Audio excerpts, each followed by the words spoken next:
Cishe bachitheka bugayiwe ngesikhathi kudutshulwa kubulawa owesilisa emngcwabeni womngani wakhe kwajikiza kwaceza ngoMgqibelo. Iphephandaba Ilanga lithola ukuthi kwenzeke lokhu nje bekungcwatshwa umnumzane Sabelo Mazibuko, naye wadutshulwa wabulawa ngeledlule enomngani wakhe lo ogcine ebulawa emngcwabeni wakhe.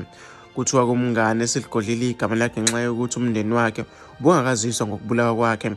Ubulawa esanda kuthola inkulumo emngcwabeni kaMazibuko ecacisa ngokwenzeka ngesikhathi ebulawa. Kuthiwa-ke ngesikhathi echaza ngokwenzeka ubese ecacisa ukuthi akahlangene nokubulawa komngani wakhe njengoba bese kukhona bebemsola. Iphephandaba lithola ngemithombo yalo ukuthi ngemva kwenkonzo yomngcwabo ngesikhathi sekukhishwa ibhokisi etendeni kiwa-ke noma-ke sekiwe emathuneni kube sekukhona besilisa abathe-ke bangabangani bakamufi abebeqhamuke ehostela eGoli abacele-ke ukubamba ibhokisi likamufi. Kusho komthombo laba-ke babambe ibhokisi babeke sebeqala becula izingoma ezinokusonga-ke ngokuthi ngeke kubulawe noma-ke ngokubulawa kamufi bethi ngeke kabulawe umngani wabo bese-ke cwebisa iziba. Seke sisamangazwe ukuthi-ke bakhuluma ngani kule ngoma yabo kwavele kwaqhuma isibhamu.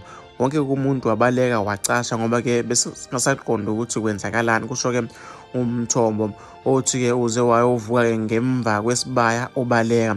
Uqhuba uthi-ke kunabesilisa abahlala eGoli ehostela bebehambele-ke umngcwabo bejwayelene nomufi.